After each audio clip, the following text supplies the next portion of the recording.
আজকের অত্যন্ত সময়োপযোগী এবং এ কথাটা বলতেই হয় যে অদ্ভুত একটা বিনোদনের ছলনায় এমন সুন্দর একটা বার্তা পৌঁছে দেয়া। এবং নাটকে তো এই স্বাধীনতাটা আছেই যে অনেক কিছুরই আভাস পাওয়া যাচ্ছে, যেগুলো বাছাই করা মজার দৃশ্য।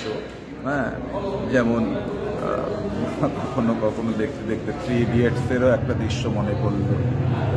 অর্থাৎ বাণিজ্য সংবাদের মধ্যে 3 ইডিয়টসের যে একটা ধারাবাহিকতার একটা পরিস্থিতি তৈরি করা হয়েছে, এটা আমি বলবো একটা অদ্ভুত রিক্রিয়েশন। সব কিছুরই আর কি রিমেক হচ্ছে।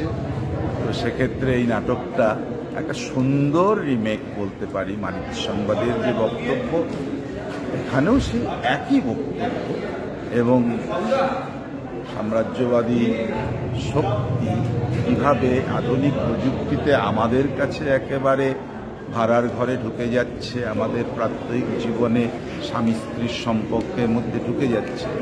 এই সাদামাটা বক্তব্যটা এরকম একটা বিনোদনের একটা মজার ছল করে মানুষকে পৌঁছে দেয়া যায়, এটা নিঃসন্দেহে নাটকেরই ক্ষমতা, এটা নাটকের জয়। এবং বাক্সা নাট্যযঞ্জে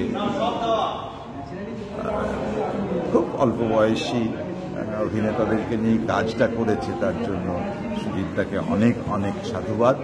এবং এরা আগামী দিনে আরও ভালো অভিনয় করবে, বড় অভিনেতা অভিনেত্রী হবে এবং এইভাবেই নাটককে এগিয়ে নিয়ে যাবে। আর এর সাথে আমরাও অংশীদার হতে পেরে আমরাও গর্ববোধ করছি। ধন্যবাদ।